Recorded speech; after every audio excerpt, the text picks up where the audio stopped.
Bueno, ¿cómo llegamos a que la casa de JB sea circular?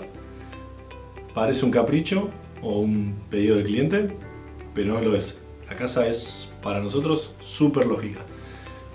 Cuando nos encontramos en el lote, llegamos y nos dimos cuenta que el acceso eran 50 metros de una calle propia que terminan en el único lugar donde al lote le pega el sol todo el año. Eso ya de entrada era un problema porque íbamos a llegar por la expansión, por donde iba la pileta, que era un pedido del cliente. Y el fondo del lote está lleno de árboles de un montón de especies distintas. Por ejemplo, las casuarinas, que debajo de las casuarinas no crecía nada, ya era tierra. Unos eucaliptos gigantes en el medio, magnolias, robles. Y eso ya fue como el primer desafío, cómo resolvemos el acceso y cómo ubicamos la casa debajo de todos los árboles. Y empezamos a mirar el lote desde arriba, nos dimos cuenta de que un círculo calzaba perfecto entre todos los árboles. Lo primero que atacamos fue el acceso. La verdad que lo veíamos como algo malísimo, que después de recorrer 50 metros el remate sea entrar por la pileta. Por la intimidad que te da la pileta y la situación que se arma. Entonces la solución que se nos ocurrió era enrampar estos 50 metros, ir bajando de a poco, y cuando uno llegaba ya estaba en el -3. Y entraba uno por el patio del círculo y se empezaba a armar como toda una narrativa que nos gustaba. Empezar a jugar con que entraba uno por una escalera circular que remataba la vista de la pileta, la loma y los árboles del INTA. Cuando empezamos a dibujar la planta, ya habían un montón de cosas que nos empezaban a gustar. Esto de entrar por el patio y encima por debajo. Y lo que nos dimos cuenta era que cuando estábamos dibujando era un círculo como dentro de otro círculo armando el patio, y los espacios nos quedaban malísimos. Quedaban todos espacios como muy rápidos, un poco estancos, difíciles de armar. Entonces ahí empezamos a jugar con una morfología distinta para lo que era el claustro.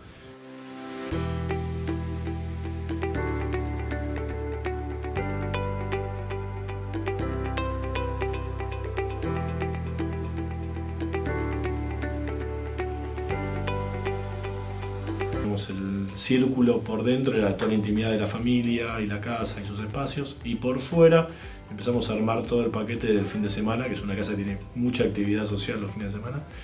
Entonces vos recorres el círculo por fuera, donde tenés el auto, vestuario, parrilla y toda una rampa por fuera, la pileta, y mismo si querés salir por ahí. Entonces quedaron como dos circulaciones, la familiar y la de la vida de fin de semana. La etapa de los renders y el modelado fue bastante difícil. Primero nos tenía que gustar a nosotros y después convencer al cliente de que estaba bueno lo que estábamos haciendo. Y al principio no estábamos convencidos nosotros. Nos quedaba en proporciones, nos quedaba espantoso. Y después fuimos mejorándolo. Y la verdad que el resultado era un proyecto bastante bruto. A nosotros es recontra lógico un círculo ahí. Banquémoslo y que el proyecto sean los muros de hormigón y unos parasoles. Y acá está. Eso es lo que quedó. La verdad, cuando nos juntamos con Miki teníamos el proyecto terminado. La verdad que arquitectónicamente y proyectualmente el proyecto estaba bárbaro, y nos encontramos con el primer problema, que fue que había que construirlo todo eso. Entonces llegamos a la obra, la parte que es una losa tuvimos que excavar la mitad del terreno, con lo cual ya fue una complicación gigantesca porque sacamos 1000 millones de camiones de tierra. Un terreno durísimo, las máquinas nos querían matar, los carpinteros de hormigón también. Una vez que terminamos el llenado de eso, que la verdad que fue complicado porque llegar a la casa como está en un pulmón de manzana, llegás por una servidumbre de paso, que tenés que meter los camiones con las bombas y demás. Hasta ahí pensamos que era lo más complicado, pero llegamos a la parte de, en planta baja, tener que empezar a levantar los tabiques curvos de hormigón, que no solamente eran curvos, sino que también eran acanalados. La realidad es que es algo que nunca habíamos hecho, ni nosotros, ni la gente que estaba trabajando en la obra, así que fue medio prueba y error. En esa prueba y error, dos de los tabiques, cuando los estábamos llenando, el encofrado pateó y se nos vaciaron los dos tabiques, se nos cayó todo el hormigón al subsuelo, fue todo un quilombo. En el medio ir a explicarle al cliente de por qué había pateado el tabique. La verdad que fue complicado. Mismo fue algo muy casero el encofrado de esos tabiques, porque lo tuvimos que encofrar con madera, adentro por chapa, clavar la chapa a la madera y empezar a apuntalarlo de todos lados. Ahora otra de las partes complicadas que nos queda es ver el resultado final de todo el encofrado que armamos y todo lo que hicimos, que es desencofrar esos tabiques. Es ver que realmente quede como queremos, con el acanalado, que no sea, que se hayan llenado bien los tabiques, que se hayan vibrado bien. Así que nada, eso lo vamos a ver la semana que viene. Bueno, Boti, acabamos de llegar de desencofrar los tabiques y ahora que lo terminamos te puedo confesar de que no teníamos mucha fe de que esto vaya a salir bien. Pero la verdad es que quedó bárbaro. Así que te puedes quedar tranquilo.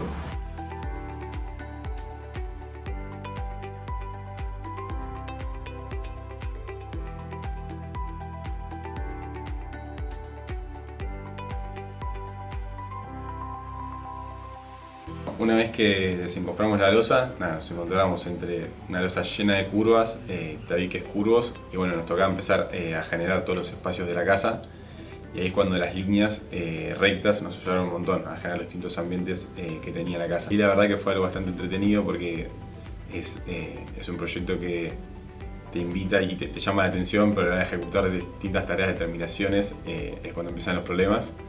Y bueno, trabajar con todos los proveedores fue un desafío bastante grande porque cada uno que venía le llamaba mucho la atención la casa, pero cuando tenía que ejecutar el trabajo muchos nos decían que no, como no se querían meter en quilombos con las curvas, y otros que sí, que fueron los que terminaron haciéndolo, tomaron como parte del desafío, como un desafío propio, personal, el hecho de ejecutar y aportar a la obra. Así eso que fue un proceso divertido, pero bueno, cada persona que fue pasando por la obra dejó como su huella y su desafío artesanal a la hora de las terminaciones, y eso fue bastante enriquecedor. Y es la primera obra que me dan a mí, o sea, ya me habían avisado que era esa.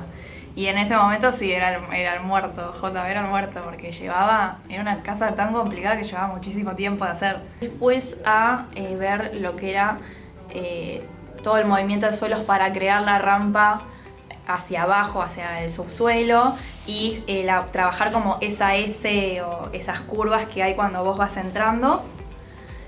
Como todo el movimiento del suelo, porque cuando vos ibas a la obra en el estadio que yo la agarré, había como una gran montaña de tierra de todo lo que habían cavado y nada más. La pileta, Miki ya había hecho una propuesta de diseño de la pileta, pero después me la pasó a mí y me dijo como fíjate, dale una vuelta de rosca.